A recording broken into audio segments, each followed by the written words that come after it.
पहले ही मैच में 3 गोल, ओलंपिक खेलों में 35 गोल और अंतर्राष्ट्रीय मैचों में करीब 400 गोल। सब मिलाकर किए गए 1000 से ज़्यादा गोलों का आंकड़ा मेजर ध्यानचंद को हॉकी का जादूगर कहलाने के लिए काफ़ी है। और अगर अभी भी उनके खेल को लेकर कोई शक है तो मैं उनके कैरियर की कुछ घटनाएं आपसे शेयर करने जा रहा हूं, जिससे यह आपको पता चल जाएगा कि ध्यानचंद की तरह हॉकी का खिलाड़ी उनके बाद ना तो कोई हुआ है और शायद ना ही कोई होगा। दोस्तों, गेंद इस तरह उनकी हॉकी स्टिक से चिपकी रहती थी कि उनके अगेंस्ट खेल रहे खिलाड़ियों को अक्सर शक होता था कि वह किसी स्पेशल स्टिक से खेल रहे हैं। यहाँ तक कि एक बार हॉलैंड में खेलते समय उनकी हॉकी स्टिक में चुंबक होने के शक की वजह से उनकी स्टिक को भी तोड़कर देखा गया था। ध्यानचंद ने अपनी अद्भुत खेल से जर्मनी के तानाशाह हिटलर से लेकर महान क्रिकेटर डॉन ब्रैडमैन तक को अपने खेल का दीवाना बना दिया था। बात है 4 अगस्त 1936 को खेले गए ओलंपिक फाइनल की, जिसमें भारत और जर्मनी आमने सामने थे। मैच जर्मनी में खेला जा रहा था। पूरा स्टेडियम खचाखच भरा हुआ। जर्मनी का तानाशाह हिटलर भी अपने टीम का हौसला बढ़ाने के लिए वहां मौजूद था। मैच शुरू हुआ और पहले हाफ तक मुकाबला बहुत कड़ा रहा, लेकिन भारत 1-0 से बढ़त बनाने में कामयाब रहा था। उसके बाद सेकेंड हाफ के खेल से पहले जो हुआ वो चौंका देने वाला था।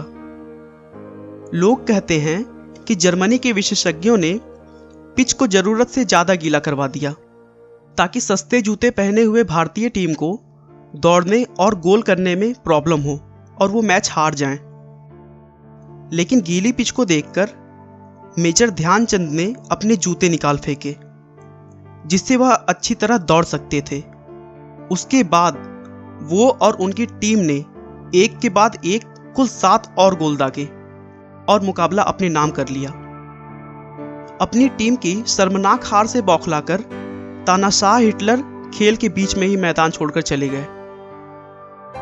अगले दिन ध्यानचंद के अद्भुत खेल को देखते हुए हिटलर ने उन्हें अपने ऑफिस बुलाया और उन्हें पूरी तरह ऊपर से नीचे तक देखा। उस समय ध्यानचंद ने जूते फटे हुए पहन रखे थे। हिटलर ने उनके जूतों की तरफ इशारा करते हुए उन्हें एक अच्छी नौकरी की लालच दी और जर्मनी की टीम से खेलने के लिए कहा।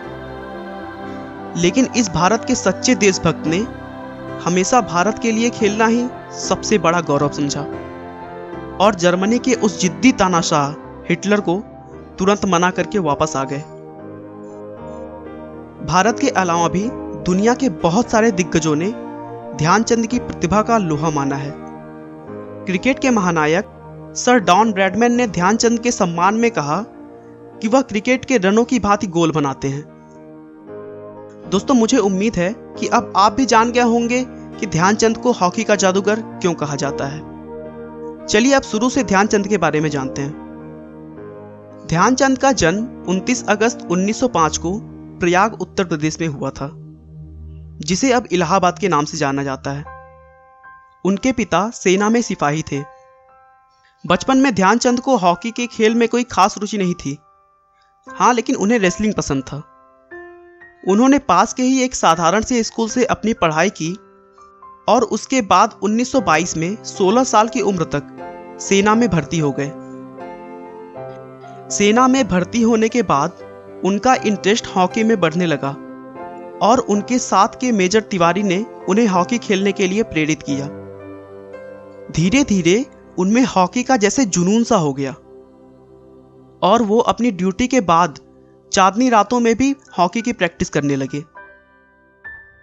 दोस्तों, बता दूं कि उनका नाम अभी तक ध्यान सिंह था, लेकिन चांदनी रात में प्रैक्टिस करते हुए देख उनके साथ के सिपाहियों ने उनके नाम के बीच में चंद्र लगा दिया और वो चंद्र धीरे धीरे बदलकर चंद हो गया। तो ऐसे ध्यान सिंह ध्यानचंद बन गए।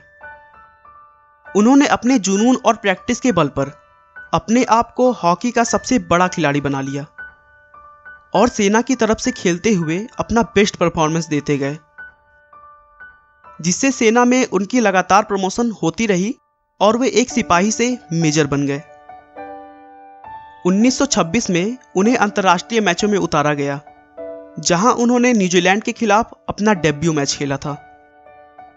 1927 में लंदन फोल्क स्टोन फेस्टिवल में उन्होंने ब्रिटिश हॉकी टीम के खिलाफ 10 मैचों में 72 में से 36 गोल किए।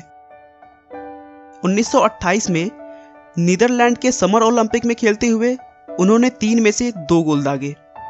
भारत ने यह मैच 3-0 से जीतकर गोल्ड मेडल अपने नाम किया था। 1932 में लॉस एंजलस समर ओलंपिक में तो हद ही हो गई। भारत ने अमेरिकी टीम को 24-1 से धूल चटाकर गोल्ड मेडल जीता।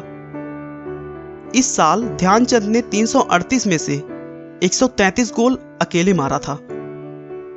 वह 3 बार ओलंपिक के गोल्ड मेडल जीतने वाली भारतीय हॉकी टीम के सदस्य रहे हैं।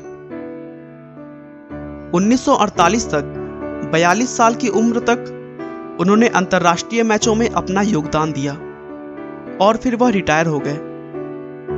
रिटायर होने के बाद भी वह आर्मी में होने वाले मैचों में अपना योगदान देते रहे।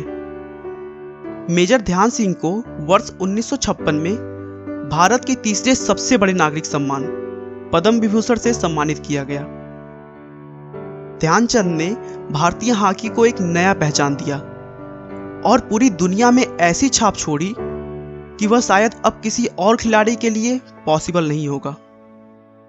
उनकी बर्थडे यानी 29 अगस्त को भारत में राष्ट्रीय खेल दिवस के तौर पर मनाया जाता है। लेकिन दोस्तों, हॉकी के इस महान खिलाड़ी के आखिरी के दिन बिल्कुल भी अच्छे नहीं रहे। भारत को हॉकी के खेल में शीर्ष स्थान पर पहुंचाने वाले इस खिलाड़ी को देश भूल गया। उन्हें लीवर की कैंसर थी और पैसे की कमी की वजह से उनका इलाज ठीक से नहीं हो पाया और वह दिल्ली के एम्स हॉस्पिटल के जनरल वार्ड में 3 दिसंबर 1979 को इस दुनिया को अलविदा कह गए। लेकिन दोस्तों, मेजर ध्यानचंद को आज भी हॉकी प्रेमी भगवान की तरह पूजते हैं।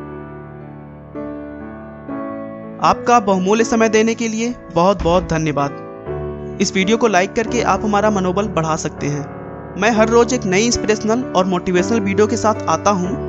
दोस्तों, अगर आप हमारी वीडियो को मिस नहीं करना चाहते तो कृपया चैनल को सब्सक्राइब कर लें। आपको यह कहानी कैसी लगी हमें कमेंट करके जरूर बताएं। धन्यवाद।